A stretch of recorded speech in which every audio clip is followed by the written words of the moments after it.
I have told this story at 3 dinner tables, twice in my club on a slow Thursday evening, and once, God forgive me, at a christening when the wine was good and the hour was late. Each time someone has demanded I write it down. This is the writing of it.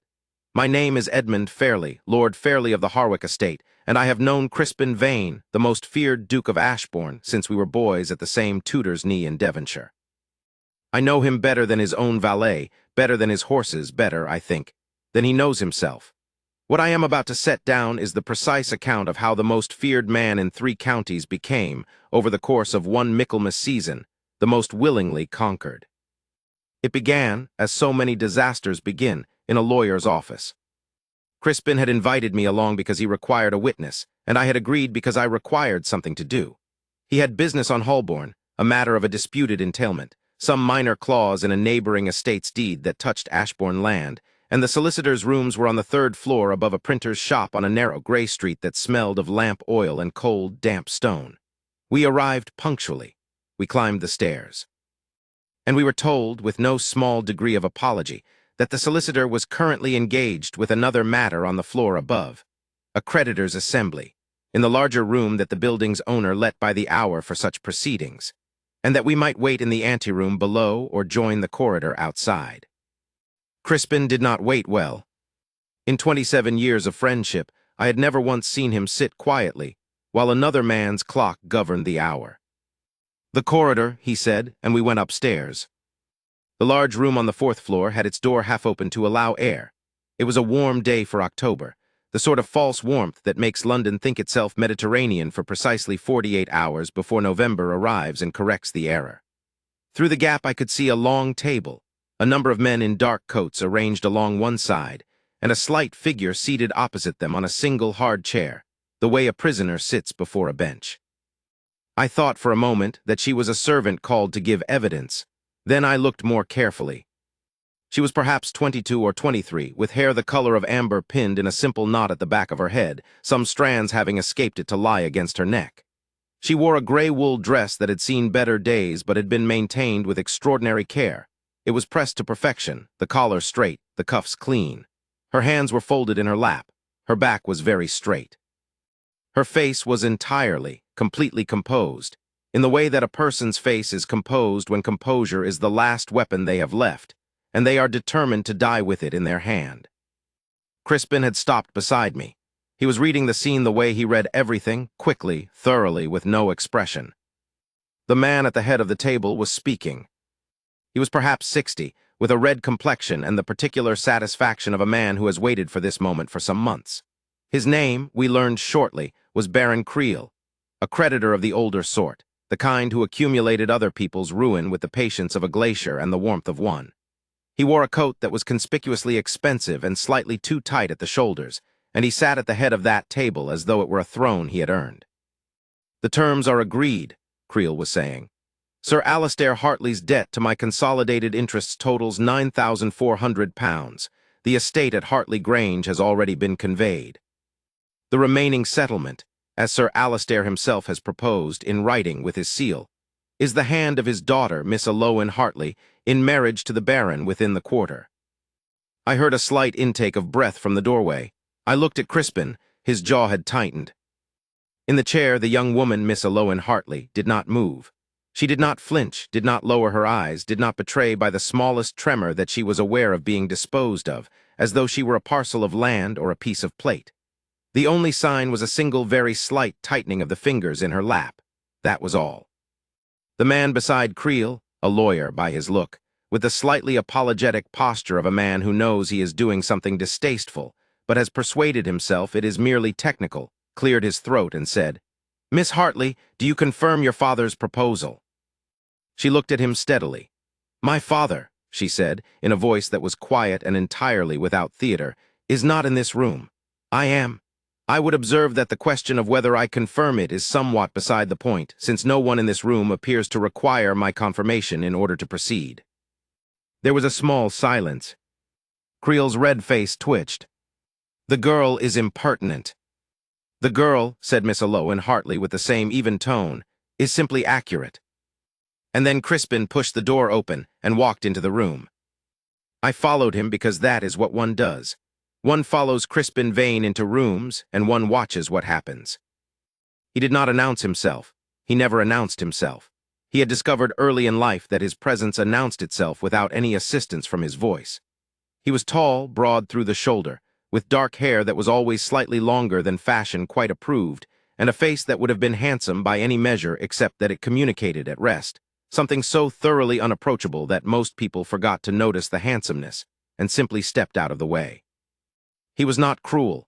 He was, however, commanding in the way that a cliff face is commanding. You were not angry at it, you simply did not argue with it. He stopped at the edge of the table and looked at the assembled men with the expression of a man who has arrived somewhere he had not planned to be and has decided in approximately 4 seconds that it is his problem now. "I beg your pardon," said Creel, reddening further. "This is a private assembly." "So I perceive," said Crispin. "I am Ashbourne." He said it the way one might say the weather, a simple fact, offered without inflection. "I have some acquaintance with the law of debt settlement in this city, and I have a question if the assembly will permit it." No one in the room told him it would not. There was, to be honest, no one in the room who looked as though they intended to try. "What is the total sum outstanding?" he said. Creel stared at him. "I beg your—" "The total principal and interest, as of this date." There was a shuffling of papers. The lawyer said reluctantly, £9,422, 6 shillings. Crispin looked at the lawyer. "And the estate at Hartley Grange, the land, the house, its contents as conveyed, what was its assessed value at the time of conveyance?" A longer pause. "Approximately £6,000. So the remaining shortfall after the estate is £3,422, 6 shillings. "Approximately, yes." Crispin reached into the inside breast pocket of his coat and produced a folded document. He set it on the table with the particular care of a man placing something that matters. "I have with me a banker's draft, drawn on Drummond's, in the amount of £3,500. It covers the shortfall, the interest, and a small margin for any conveyancing costs I may have missed." He looked at Creel directly. "In exchange, I will require the original document by which Sir Alistair Hartley proposed the hand of his daughter in settlement of the debt. I will require it cancelled. And I will require that this assembly record, in its minutes, that the debt is discharged in full, and that no further claim exists against any member of the Hartley family, daughter included." The room was very quiet. Outside, on the street below, a cart horse struck a cobblestone, and someone shouted something about a barrel, and the ordinary noise of London went on, as though nothing was happening in this particular room on this particular morning. "You have no standing to," Creel began. "I have a banker's draft for £3,500, said Crispin. "You have a debt you wish discharged. I am offering you an arrangement in which you lose nothing except the use of a young woman as a settlement instrument, which, as my friend Lord Fairley, a witness, will confirm, is a form of transaction this city's courts have become increasingly disinclined to enforce in recent years." He looked at the man calmly. "Take the draft or decline it. I will be equally comfortable either way." I was not equally comfortable either way. I was, in fact, holding my breath. Creel took the draft. It took 40 minutes for the paperwork to be drawn, witnessed, and signed. During those 40 minutes, Heroine Hartley sat in her chair with her hands folded and her back straight and watched the proceedings with the expression of someone observing a tide come in, aware of it, unsurprised by it, waiting to see where it left the shoreline. She did not thank Crispin. She did not speak at all except once when the lawyer asked her to confirm that she understood the debt was discharged and the original proposal cancelled, and she said quietly, "Yes." Her voice was entirely steady. She was 22 years old, being liberated from a transaction she had had no part in agreeing to, and she sat through the liberation with the same composure she had brought to the transaction. I found this remarkable. I would find it no less remarkable on better acquaintance. When it was done, the men filed out. Creel paused at the door and looked at Crispin with the specific dislike of a man who has been denied something he had expected to enjoy, a cold, banked look, the sort that files the matter away for later rather than expressing itself now. Crispin looked back at him without expression. Creel left. The room was empty except for the three of us. Heroine Hartley stood. She did it carefully, the way one does when one has been sitting rigidly for a long time and one's legs have gone slightly numb, but one will not allow this to be visible, and she looked at Crispin Vane directly. not cautiously, not gratefully yet, directly as though she was establishing the terms of the conversation to follow. "I am grateful," she said. "I wish to say so plainly, because I imagine you are accustomed to gratitude being expressed in a rather more elaborate fashion, and I do not have elaborate fashion available to me at the moment. You have my straightforward thanks." Crispin looked at her for a moment. "Where will you go?" he said.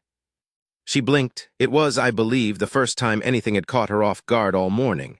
"I beg your pardon." "Your father's house is presumably gone with the estate," he said. "Where will you go this evening?" A very slight pause, the pause of someone who has been managing one crisis at a time and has not yet permitted herself to look at the next one. "I have not yet determined that." Crispin was quiet for a moment. The afternoon light came through the long window in pale stripes across the table. He said, "I have a household in need of management. Vane Court in Wiltshire. The last steward left in July and I have not replaced him. The position requires someone with practical sense and attention to detail, and those qualities have proved difficult to locate among the men who have presented themselves for the role. I am in London for another week and will return to Wiltshire by the end of the month. If you are willing to occupy yourself as the household's acting supervisor in the interim, I will arrange your transport and ensure you have rooms and wages suitable to the work." He said all of this in the same tone in which he might have described a conveyancing clause, as though the matter were simply one of logistics, and the logistics were fairly straightforward. "It is not a charity arrangement. The work is real and would be paid accordingly." She looked at him steadily for several seconds. "You are offering me employment," she said. "I am. Not as your ward. No. And not as," she paused, with a kind of precision that I found, in that moment, rather remarkable, "as anything other than what you have described." "Correct," said Crispin. "The household staff currently consists of a cook, 2 housemaids, a butler named Partridge who is 71 and largely decorative, and a groundskeeper who dislikes everyone equally. They are competent people in want of direction. I believe you are capable of providing it." "You know nothing about me," she said. "I know you sat in that chair for 40 minutes without once looking at the floor," he said. "That will do to begin." She considered this for a moment longer. Then she said, "Very well, I accept." She did not smile. Neither did he.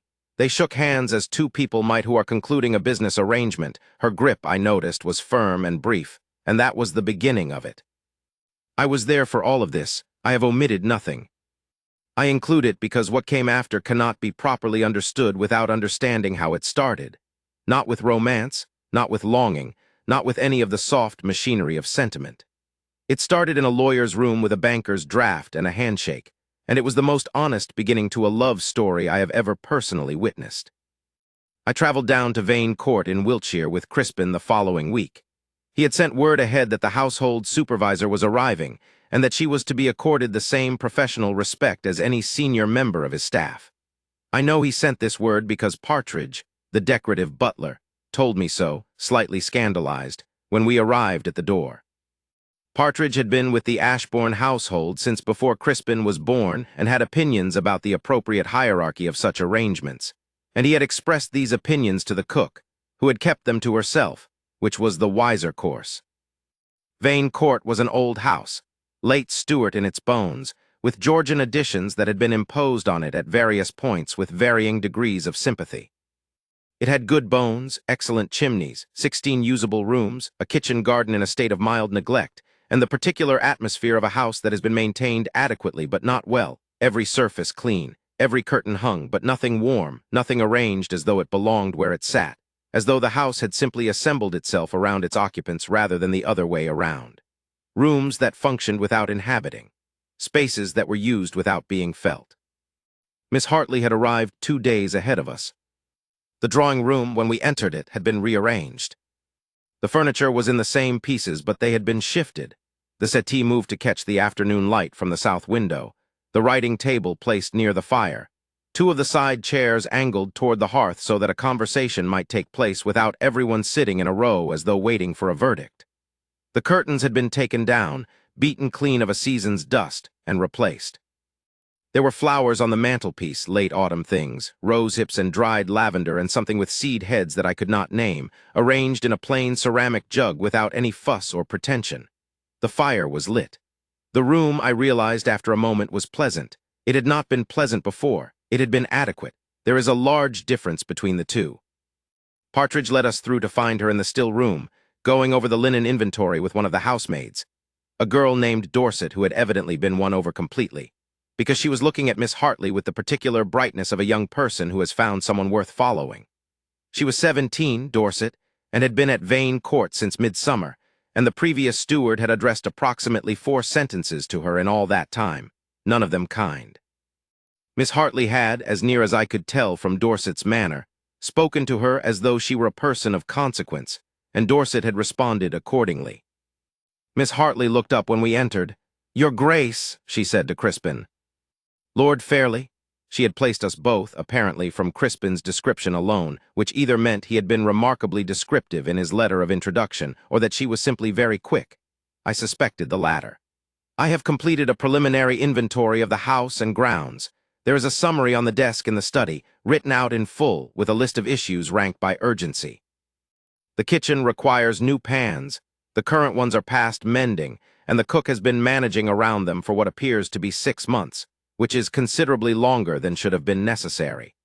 The east guest bedroom has a chimney that smokes when the wind is from the northeast, which I have also noted in the summary. Dorset and I have identified what appears to be a family of mice behind the wainscot in the second corridor. I have asked the groundskeeper to source a cat." "He agreed," said Crispin, with something in his tone that suggested this was not a given. "We came to an arrangement," she said. There was a small silence. I looked at Crispin. He was looking at her with the expression of a man who is making rapid internal adjustments. "Thank you," he said, and walked through to the study. I lingered. Miss Hartley returned to the linen inventory with the same easy focus she had given to introducing herself. After a moment I said, "How are you finding it?" She glanced at me, a quick measuring look, calibrating how much I was actually asking. "The house, it is a good house. It has been underattended, but the structure is sound and the staff are genuinely competent. They simply have not had anyone to ask." She folded a length of linen with great neatness and set it in the pile. "Partridge is not as decorative as his employer believes. He knows every room, every system, every piece of plate and what hallmark it carries, and he can tell you without looking which windows were reglazed in which decade.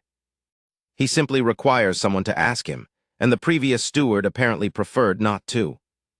"I meant more broadly," I said. "How are you finding all of this?" I gestured somewhat vaguely at the general situation. She looked at me with a directness that I had come to recognize as simply how she looked at things, not calculating, not performing, simply attending. "Lord Fairley," she said, "I am employed in a house that is considerably more comfortable than a creditor's anteroom and considerably more my own affair than a baron's parlor would have been. I have work that makes use of what I am actually good at, rooms that are mine to manage, and a staff that I find I like. I am finding it quite satisfactory, thank you." I did not press further, but I watched. I have always watched, where Crispin is concerned, and I had begun already to watch where she was concerned, because something about the combination of the two seemed to me to have possibilities that I could not yet articulate but could feel, in the way one feels a change in the weather before one can see the clouds. The difficulty with Crispin Vane, the thing that no one who feared him understood, and that those who knew him merely sighed about, was that he was not, at his core, unapproachable. He was accustomed to being left alone, which is a different thing. He had a habit, built up over many years, of arranging the atmosphere around him so that people kept a certain distance, and over time the distance had become a landscape in itself, and he had come to live in it the way one comes to live in any landscape, not because one chose it precisely, but because it was where one had ended up and one had made accommodations. The landscape was not hostile. It was simply very large and very quiet, and it was his. And in it, he moved through his days with the particular efficiency of a man who has organized himself for solitude and finds the organization sufficient. He was not unhappy. I want to be clear about that. Crispin Vane was not a lonely, pining figure in a dark room. He ran his estates with intelligence and genuine care for his tenants. He had 2 or 3 friendships of real depth, of which mine was one. He read widely and had opinions about what he read. He liked horses and long mornings and the particular quality of light on Wiltshire chalk in October.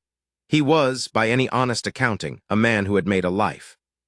It simply happened to be a life organized around one person, which meant that when a second person entered it, the organization would either have to expand or become contested, and Crispin had never been comfortable with contested. Heroine Hartley did not contest. She simply declined to observe the landscape. This was what made it so remarkable to watch, from my position of comfortable and interested proximity. The rest of the world, his tenants, his solicitors, his neighbors in the county, the various mothers and daughters who had attempted to court his acquaintance at one season or another, all of them moved carefully around the particular gravity of the Duke of Ashbourne, the way one moves around a piece of furniture in a dark room, quietly with circumspection, alert to the possibility of stubbing a toe. Heroine Hartley moved around nothing. She spoke to him directly when she had something to say, waited a reasonable interval for his response, and then returned to her business. She did not seek his approval. She did not modify her voice or her pace or her manner in his presence. She did not, as near as I could tell, approach him with any particular awareness of his being feared. This was not, I came to understand, because she was unaware of his reputation. She was simply, I think, uninterested in it as a variable. She had taken his measure in that room on Holborn and arrived at her own assessment, and the assessment did not require supplementing with the opinions of people who had not been there. He had said what he meant and done what he said. For her, this appeared to be the relevant information. I asked her once at the end of the second week whether she found him difficult. She considered this seriously, as she considered everything seriously, and then said, "Difficult in what sense?" "In the sense that most people find him," I said. "He is not easy exactly." "He is precise," she said. "And he has strong opinions which he expresses without a great deal of softening. But that is not the same as difficult in my experience. Difficult is a man who says one thing and means another, or who changes his position depending on who is listening. His Grace says exactly what he means." She paused, folding a piece of household correspondence with great neatness and setting it on the correct pile. "I find that a great relief, actually. I think this is when I first understood what was happening, though I did not say so. I have always thought it better to say nothing and watch more." The thing I watched, over the next several weeks, was Crispin discovering that his house was occupied by a person he could not dismiss. Not because she was remarkable in any theatrical sense. She was not dramatic, did not have performances or scenes, did not demand any particular emotional attention. She simply continued with perfect consistency to be herself, direct, organized, possessed of opinions which she offered when asked and kept to herself when not, with a quiet wry quality that revealed itself occasionally in an aside or a glance. A slight lift at the corner of her mouth, a measured pause before she said something that was completely accurate and slightly inconvenient, and was then put away again. She had a capacity for stillness that I found restful, and that I suspected Crispin found, after the first week or so, slightly alarming in the way that stillness is alarming to a man who has forgotten what it feels like when someone else's stillness is comfortable rather than merely absent. There was an evening in the second week when the three of us were in the library after supper. I had stayed on at Vane Court longer than I had originally intended, finding the scenery agreeable and the company better than most, and Crispin was going through the estate accounts, and I was reading something inconsequential, and Heroine was at the writing table working through correspondence from the household suppliers. It was raining hard outside, the sort of October rain that comes in gusts against the windows and makes a house feel very solid around you. The fire was good. The lamp on the table where she worked made a warm circle of light, and her head was bent over the paper, and her pen moved steadily. At some point, I looked up and found that Crispin had stopped looking at the accounts. He was looking at the table where she sat, at the way she held the pen, at the line of her shoulders under the gray dress and the loose strand of amber hair that had escaped its pin and lay against the back of her neck. He was not aware that I was watching him. He was entirely, quietly absorbed, and his face had gone through some change that I could not quite name. The specific gravity of it had not altered, but something else had, some underlying quality, as though a chord had been struck in a large, empty room, and the room was still deciding what to do with the resonance. He looked at the accounts again. She went on writing. I returned to my book. The beginning of the difficulty, if one wishes to call it that, though I have never thought of it as a difficulty, only as an inevitability working through its necessary stages, came toward the end of the fourth week. Heroine had been in correspondence with a solicitor in Bath, about the final dispersal of her father's remaining effects. Sir Alastair Hartley had, it emerged, departed England for the continent, a common recourse in such circumstances, and one that has the merit of removing the author of the disaster from the scene of it, and had left behind, among other things, a small collection of her mother's jewelry and a box of her own books, which the solicitor was prepared to forward if someone would arrange the cost of the carriage.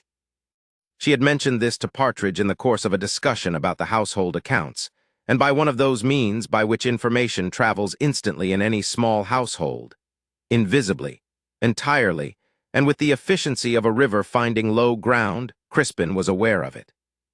He came to find her in the still room one morning and said, without preamble, "The books and the jewelry. Tell the solicitor to forward them to Vane Court. I have given Partridge instruction to authorize the carriage fee." Heroine straightened and looked at him. "That is very kind. I will, however, arrange the cost myself." "There is no need," he said. "It is a small." "There is a need," she said, in the same quiet, even way she said most things, the tone that was not quite a refusal but was absolutely a boundary. "Because if I permit the household to fund the retrieval of my personal possessions, I have allowed the line between my employment here and my personal situation to become confused, and I prefer the line to remain clear." He looked at her for a moment. "That is a fairly rigorous standard." "Yes," she said, "I have found rigorous standards useful." "Your father's position aside," said Crispin, and there was in his voice something that was very carefully not an apology but was perhaps the immediate precursor to one. "Your mother's jewelry is hardly—" "My mother's jewelry is mine and the arranging of it is mine," she said. "But thank you, I do mean that." He considered her for a moment, then he said, "Very well," and left. I happened to be in the corridor. He passed me without speaking, but I saw his expression, and his expression was the expression of a man who has encountered something genuinely unexpected and is not certain whether to be annoyed by it or impressed. After a moment I concluded it was the second thing, and filed this away accordingly. The jewelry and the books arrived the following week. She paid for the carriage herself. I did not ask how, I had a theory, and the theory was that Heroine Hartley had been managing scarcity for a long time and had become exceedingly good at it, in the way that practical intelligence, applied consistently over years, produces a kind of facility with the possible that looks like ease to those who have never had to develop it by necessity. He began, after this, to find reasons to discuss the estate with her. It started as housekeeping. She had identified 3 structural issues with the West Wing that the steward before her had either overlooked or had noted and left for someone else to worry about, and Crispin wished to discuss the remedies and the costs. But the discussions ran longer than remedies required. The estate ledgers came out. She had an opinion on the kitchen garden, a practical opinion, rooted in the household accounts, and what was currently being spent on produce that could reasonably be grown on the grounds, which Crispin listened to with the focused attention he gave to things that interested him, which was to say with his full intelligence and no performance of interest. She had a position on the tenants' cottages in the lower field, one of which had a roof that was not going to survive another winter. She had spoken to 2 of the tenants herself, with Crispin's permission, and had a clear account of the state of the walls and the problem with the drainage, which she had written out neatly on a single page with small diagrams of the affected areas. He disagreed with her about which of the 2 most deteriorated cottages to address first. The discussion was, by any standard, a fairly animated one. She presented her case without apology. He presented his with the directness that was, as she had noted, simply how he communicated. Neither of them shouted, neither of them yielded ground without reason. The groundskeeper was consulted. The cook's brother, who had done masonry work in the county for 30 years, was asked for an assessment. The assessment confirmed her position entirely. Crispin told her so directly. 3 days later, in the same unemotional way he said everything, which made it more convincing than a more decorated acknowledgment would have been. She received it with a slight nod and returned to the papers she was reviewing. He stayed in the room for another 20 minutes doing nothing in particular, and then left. I watched this from across the room and was very happy. The evenings became, by some unspoken arrangement, the 3 of us in the library. Supper, then the library. I read. Crispin worked. Heroine wrote or mended or reviewed accounts or, once or twice, played the small pianoforte in the corner of the room. She played simply without performance. The way one plays for oneself when the hour is late, and the music is not for display, but for the particular kind of quiet it creates. She played Scottish airs, and a piece I recognized as something Italian that I could not name, and once a country dance tune that she played softly enough to make it almost a lullaby. He did not ask her to stop. He did not say anything about it at all the first evening.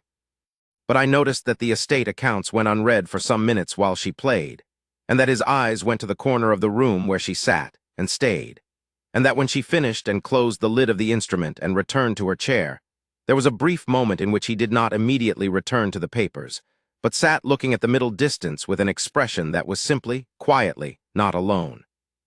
It was not a rapid thing. I want to be clear about that.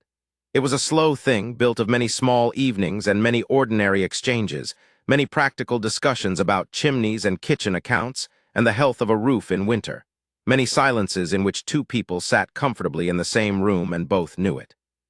It was the kind of thing that happens when two people of particular temperament are left in the same space with enough time for the silence to do its work, and for the work to accumulate in the way that all slow, essential work accumulates, invisibly at first, and then, suddenly, all at once. He began to ask her opinion of things that had nothing to do with the household.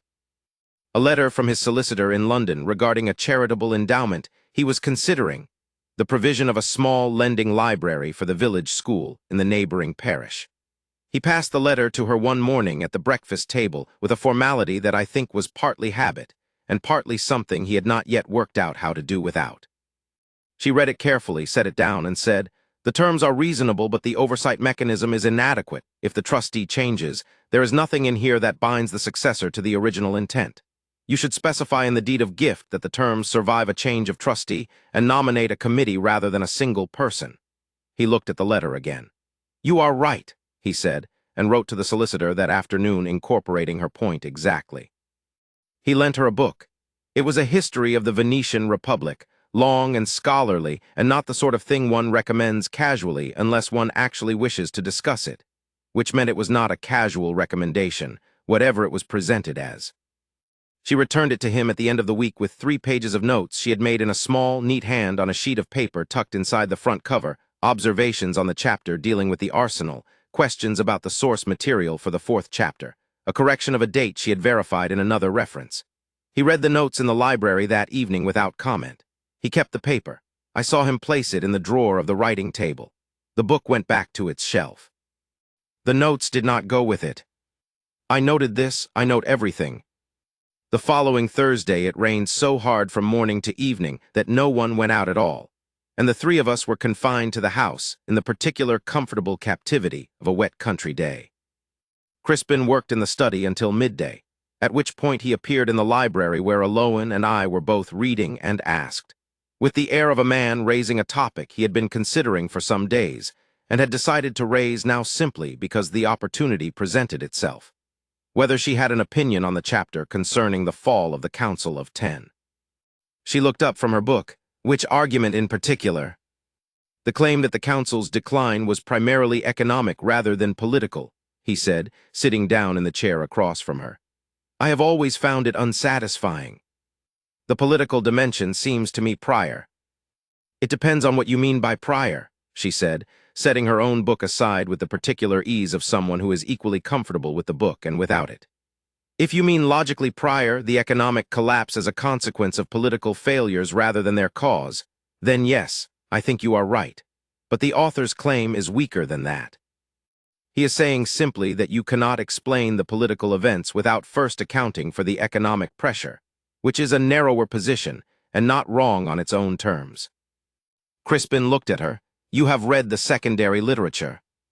My father's library was not extensive, she said, but it was particular. He had a great deal on the Italian city-states. It was one of his genuine interests, a very slight pause, before other interests took precedence. There was in this a quality of understatement that I found affecting, though she did not seem to intend it as anything except accurate. Crispin was quiet for a moment. Then he said, "The author's footnotes are inadequate on this point. I can show you the primary source that contradicts the date you corrected." "I would be glad to see it," she said. He brought the relevant volume. They sat across from each other by the library fire for 2 hours. with books open between them and a conversation that moved from Venice to the general question of how institutions decline and whether the process is reversible. And then, by some natural progression I no longer remember, to the question of the Hartley Grange library and what had been in it. She described it with the quiet attention she brought to things she had valued, and he listened with the focused attention he brought to things that interested him. And I read my inconsequential book and was, I think, entirely forgotten by both of them, which I considered a measure of success. I noted this also.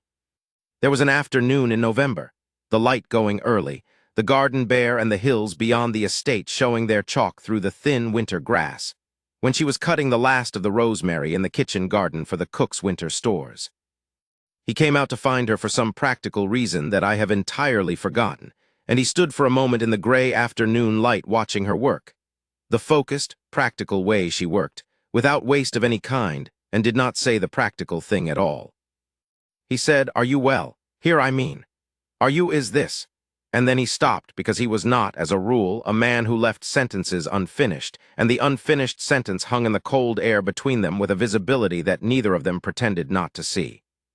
She looked at him, not the measured professional look she offered when discussing the estate, a different look, quieter, as though she was deciding something, as though she was taking the question seriously because it deserved to be taken seriously. "Yes," she said, "I am well here." "Good," he said, then after a moment, "You should not be out without a coat in this temperature." "Neither should you," she said. He left, but she was smiling very slightly as she turned back to the rosemary, and I was watching from the window, and I filed this away with all the other things I was filing away. It was in the 5th week that the letter from Baron Creel arrived. It came addressed to Crispin, and he read it at the breakfast table with a face that gave nothing away, which in my experience means that whatever is in a letter is something that requires a face to give nothing away about.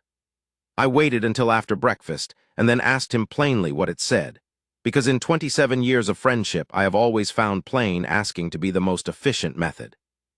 He told me, "I will condense." Creel had reconsidered the settlement. He had consulted his legal counsel, who had identified what the counsel described as certain ambiguities in the original conveyance, which is a legal way of saying that the counsel had spent 3 weeks looking for a hole and believed he had found one. The specific claim was that the original document by which Sir Alastair Hartley had proposed his daughter's hand had not been properly cancelled at the meeting on Holborn, that the signature on the cancellation was not Sir Alastair's, but only the solicitor's, and that without Sir Alastair's personal attestation, the original proposal remained technically in force. It was, in short, a fabrication dressed in the language of a legal argument, assembled by a man who was accustomed to using the machinery of the law as a means of harassment. I said so, with some feeling. "Yes," said Crispin. "What will you do?" He looked out the window at the garden. "Whatever is necessary," he said.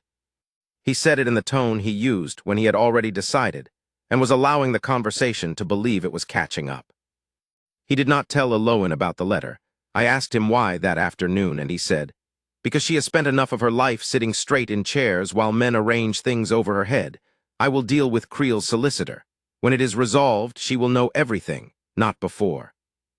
I thought, privately, that Heroine Hartley was not a woman who needed anyone to manage her circumstances on her behalf, and that she would have strong opinions about being kept uninformed. I thought also that Crispin's instinct, however paternally it was expressed in this articulation, came from somewhere that was not quite paternalism. It came from the particular fury of a man who has watched something unjust happen to a specific person and is determined it will not happen to that specific person again. The channeling of that anger into action is not the same as dismissing the person. He knew this, I think.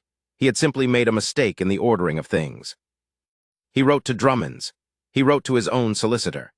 He began, with a thoroughness that I found impressive even by his standards, to assemble the documentation to answer Creel's claim so completely and so rapidly that it would become apparent to anyone who read it that the claim was worth nothing. He also arranged, without mentioning why, for the gatehouse at Vane Court to be kept by an additional man in the evenings. I noticed this and said nothing because I understood it. The conversation with Heroine happened on a Thursday evening in late November, and it happened because she found the letter. She had not been looking for it. She had been in the study going through some correspondence relating to the East Cottage repairs and the estimates she had gathered from 2 local builders, and the letter from Creel, which Crispin had placed in the estate papers file rather than his private correspondence. Perhaps in the unconscious logic of a man who wishes something to be dealt with but cannot quite think of it as entirely dealt with yet, had been in the stack. She brought it to the library at 8 o'clock in the evening and set it on the table in front of him without preamble. Then she sat down in the chair beside the fire and waited. He looked at the letter, then he looked at her. "I was going to tell you," he said. "When?" she said. "When it was resolved." "That is not the arrangement we have," she said. She was not angry, precisely. She was something more contained than anger. She was precise, in the particular way she was precise when she was most concentrated, when she had decided something and was expressing the decision with as little waste as possible. "My circumstances are mine to be aware of. I am not a child, and I am not your ward, and I am not—" She paused, briefly, choosing the word, and then continued with the same level tone. "A situation to be managed on my behalf without my knowledge. You told me yourself, on Holborn, that the position would be a real one and not a charity arrangement." "I know that," he said. "Then you understand why I require to be informed." He was quiet for a moment. "I understand it," he said. "I do not like it." "You do not have to like it," she said. "What does the claim amount to?" He told her, all of it, the letter, the legal argument, the basis for his response, the timeline. She sat in the chair with her hands in her lap and listened without interrupting, and when he finished she said, "Is it a genuine legal claim?" "No." "Is it likely to succeed?" "No." "Then why—" she began, and then something shifted in her expression, very slightly, a recognition of something. "You are angry," she said. He looked at her. "Not at me," she said. "At the situation. At the fact that this kind of thing is available to a man like him, that the machinery exists to allow it, and that he has calculated that my situation gives him leverage to use it. And you are managing it yourself, because if you do not, you will have to watch me sit in a room and hear about it, and you do not want to watch that." The library was very quiet. Outside, an owl called once in the elm trees at the edge of the drive, and then was silent. "That," said Crispin Vane, slowly, and with a kind of deliberate care that I had rarely heard in his voice, the care of a man being precise about something he is not entirely accustomed to being precise about, "is a correct description of my reasoning." She looked at him for a long moment. The firelight was warm on her face and on the amber of her hair. "I do not require protecting," she said, "not like that." And then, after a pause, "But I thank you for wanting to." I was in the corner of the room with my book. I was not reading. I was sitting very still in the way of a man who is attending to something important and doing his utmost not to disturb it. The silence that followed was not uncomfortable. It was the kind of silence that settles over a room when 2 people have said something true to each other, and the room is taking its time with it. A held, warm, inhabited silence. Crispin said, "The matter will be resolved by the end of next week. Creel's claim has no basis, and my solicitor has already drafted the response. I will show you the correspondence." "Thank you," she said. "I will show you the correspondence going forward," he said. "All of it related to your situation, not as an obligation, but as a—" he paused, with the slight care of a man choosing words he is not accustomed to needing, "courtesy." Another silence. "Very well," she said. She went back to her correspondence. He went back to the estate papers. The fire went on burning, and the clock on the mantelpiece ticked through 10 o'clock into the quieter country of late evening. I turned a page of my book. It was not, I suppose, a declaration. Nothing so legible as that. But it was the moment from which the direction of things became fixed, became, I suppose, irreversible, and I believe they both knew it. Creel did not give up easily. Men of his particular sort rarely do. It is the one quality they bring to their work with any genuine consistency. He made a second attempt through social channels, which is a more insidious form of campaign than the legal sort and in some ways more unpleasant, because it is harder to answer directly and the damage moves faster than the response. He called on a neighbor of Crispin's who had land to the south, a decent man named Grantham, who had known Crispin for 15 years and had no great liking for innuendo. And over a good dinner and a better port he let it be known, in the careful way of a man who has learned to imply what he cannot state, that Miss Hartley's presence at Vane Court was somewhat irregular. A young woman of modest circumstances, living in a bachelor duke's household under the title of household supervisor, without any formal chaperone arrangement. He was careful not to say anything actionable. He was very good at careful. It was, in some ways, his most developed skill. Grantham came to Vane Court on a cold Tuesday morning in December, and his manner when he arrived told me before he opened his mouth that the visit was not a comfortable one. He was a good man and a candid one, the sort who finds it difficult to deliver unpleasant intelligence, because he would prefer there were none to deliver. And he told Crispin everything Creel had said with the expression of someone performing an act of necessity that they wish were unnecessary. I was present for this conversation. I watched Crispin listen to Grantham with the expression he reserved for things he had anticipated and was confirmed to find tedious. It was not quite the same as the expression he used for genuine surprise. There was nothing new in it, only the particular flatness of a man who has been proven right about an unpleasant prediction and takes no satisfaction from the proof. When Grantham finished, Crispin said, "I appreciate you telling me," and said nothing else until Grantham, slightly uncomfortable with the subsequent silence, thanked him for the coffee and excused himself and left. When the door closed, Crispin was quiet for a long moment. He looked at the fire. Then he said, "I need to speak with Miss Hartley." I said, "Yes, you do." He looked at me, I looked back at him. Neither of us said anything further because nothing further was necessary. We had arrived, by different routes and at different speeds, at the same understanding of what was happening in this house, and the question of what to do about it had become, in the space of that morning, the most important question on the premises. He found her in the still room and said, without any particular softening, "There is something you should be aware of."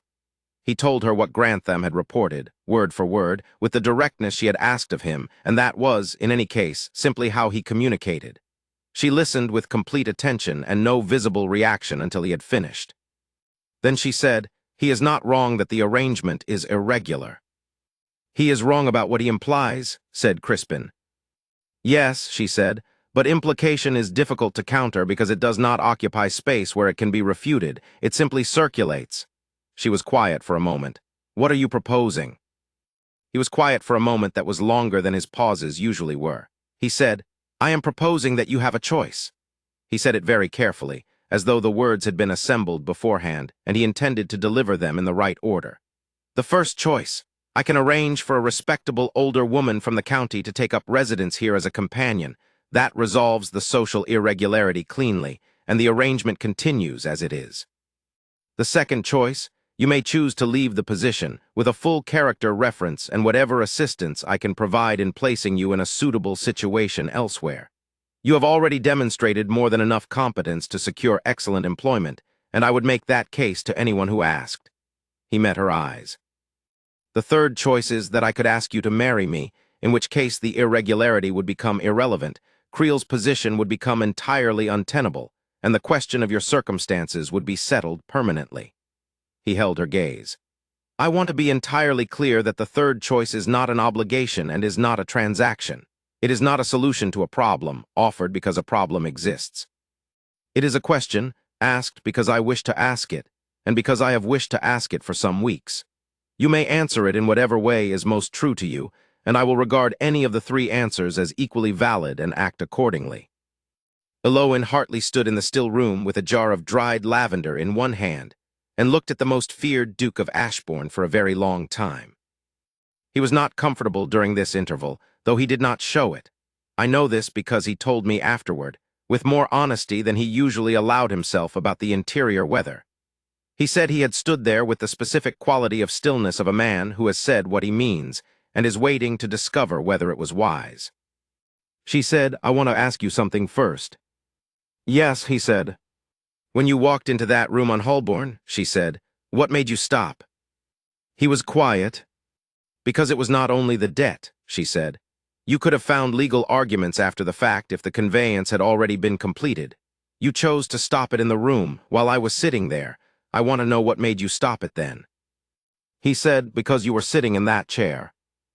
"Yes," she said, "and And he said slowly, with the precision of a man being very precise about something he is not entirely accustomed to being precise about. I could not watch you sit in that chair for another moment and do nothing. It was not possible for me. Even though you did not know me. Even though I did not know you.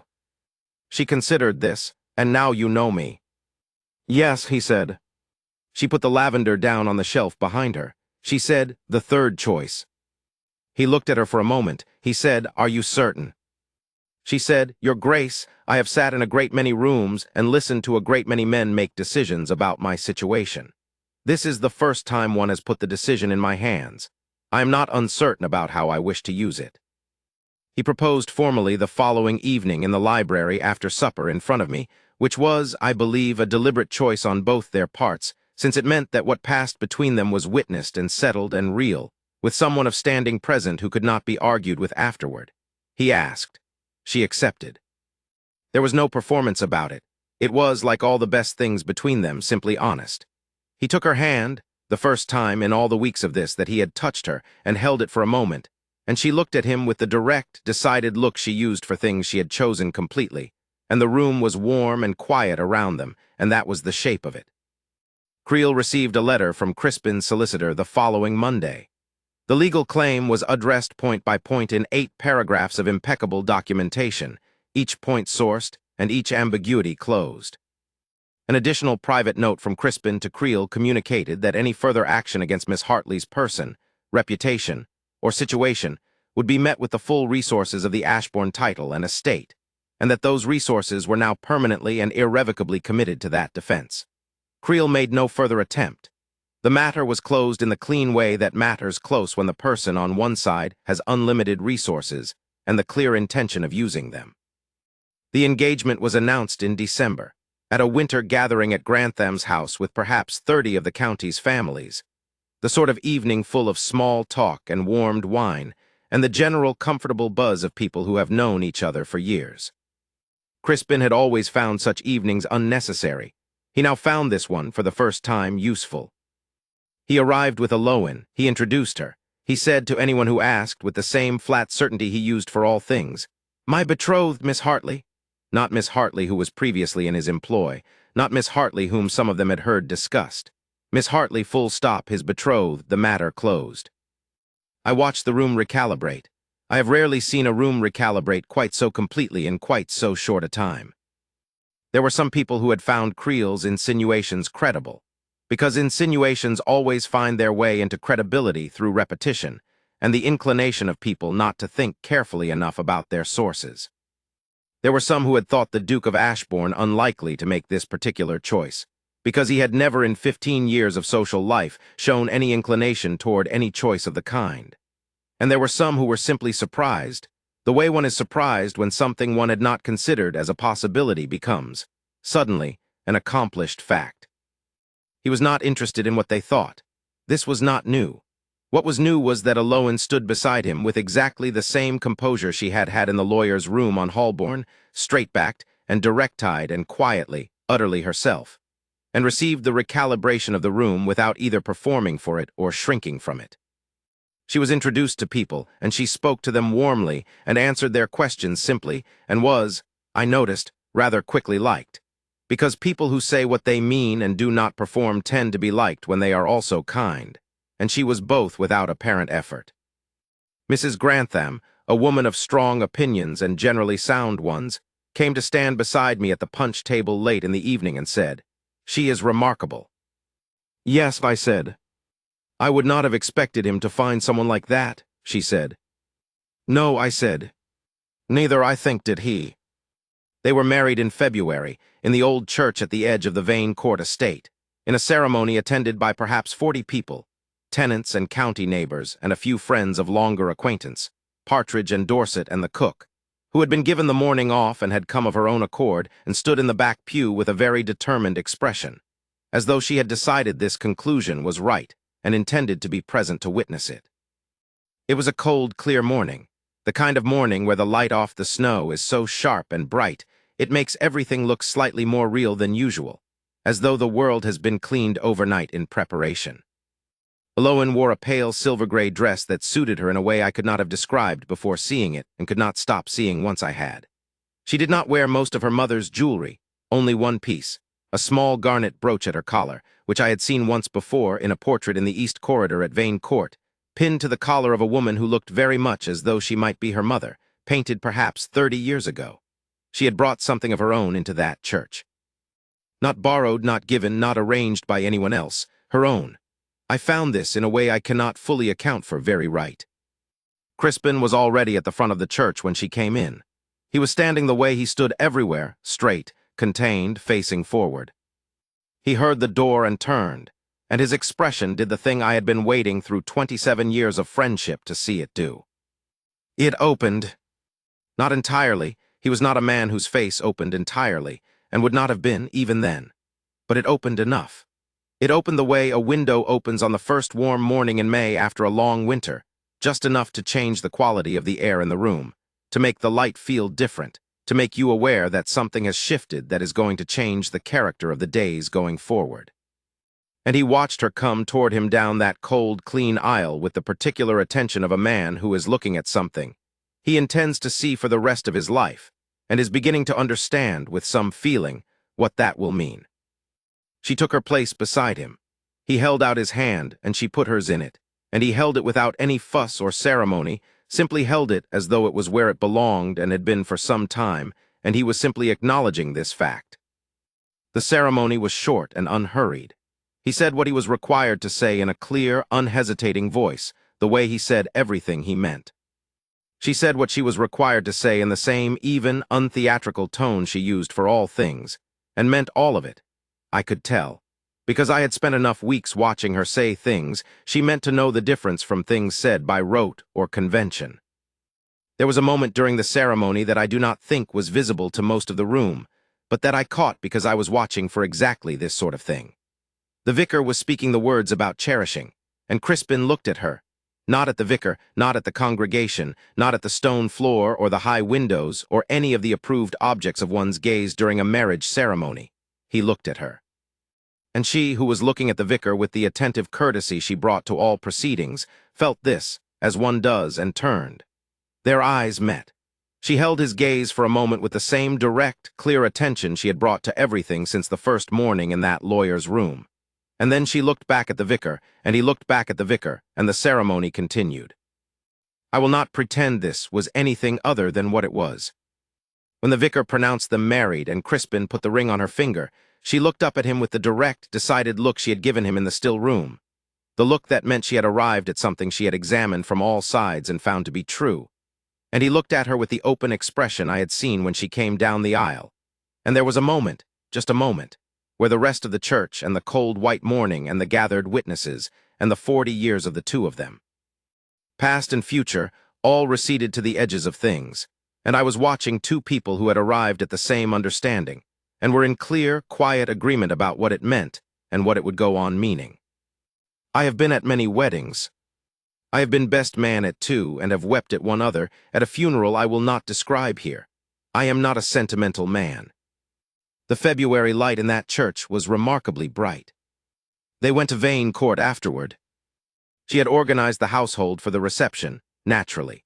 She had done it from Vane Court in the weeks leading up to the wedding, which meant that she had been simultaneously the woman getting married and the woman managing the preparations for her own wedding, a paradox I had pointed out to her once, gently, and which she had received with a slight smile and the observation that it was simply more efficient that way, and she saw no reason to give the work to someone less familiar with the house. The drawing room was warm, and the table was well laid, and the afternoon light came through the south window the way it had been coming through since she moved the settee, filling the room with the particular amber quality of a February afternoon that has decided to be generous. Partridge circulated with an expression of profound and settled satisfaction, as though this conclusion was one he had been expecting from the first day she arrived, and had simply been waiting for everyone else to arrive at. I found Heroine late in the afternoon standing at the edge of the kitchen garden, looking out at the bare winter beds, and went to stand beside her. We stood in comfortable quiet for a moment, the way one stands with someone one has come to know. She said, "In the spring I am going to replant the south bed entirely. The The current arrangement makes no practical sense. The climbing roses are shading the herbs, and the drainage is wrong on the eastern side. I want to move the lavender to the far wall and put in proper kitchen herbs where the roses are now. That is what you are thinking about, I said. Among other things, she said, and there was in the slight curve of her voice something that was more than the practical consideration, something warmer and quieter, the sound of a person who is standing in the life they have chosen and finding it good. Crispin appeared in the doorway of the house and stood there for a moment, looking at her the way he had been looking at her for 2 months, the way I had never, in 27 years, seen him look at anything before and doubted I would see again. She looked back at him across the bare garden and the winter light. Something passed between them that was not speech, and did not require it, and was not diminished by the distance or the cold or the presence of me standing 6 feet away ostensibly contemplating the empty herb beds. "Go inside," I told her. "It is cold." "Yes," she said without moving, and then, "Edmund." It was the first time she had used my given name. I looked at her. "He worried," she said quietly, looking still at the doorway where he stood. "For the first several weeks that this would not be," she paused, choosing the word with the precision she used for all things, sufficient. That he was offering me a resolution to a practical problem and not a life. "Yes," I said, "he would." "I want you to know," she said, "that it is a very full life." She went inside. He held the door for her. She passed through it. He glanced out across the garden at me, a brief, level glance that said nothing in particular and everything in general, and then the door closed. I stood in the kitchen garden for some time after that, in the February cold, listening to the bare elms and the distant sound of guests inside, and the occasional wood pigeon in the copse beyond the garden walls. It is one of those moments one does not hurry away from. They come seldom enough that it is worth staying until they are complete. What she had told me once, that she found his directness a relief, because difficult was a man who said one thing and meant another, I believe she had also meant about herself. She was exactly what she appeared to be in every circumstance, and she had always been exactly what she appeared to be, and the world had not, for most of her life, made room for that. A household that ran on implication and performance was not a place she could inhabit comfortably. A man who said what he meant, who asked what he wished to ask and waited for a real answer, who put the choice in her hands and called it a choice and meant it, that was somewhere she could be entirely herself.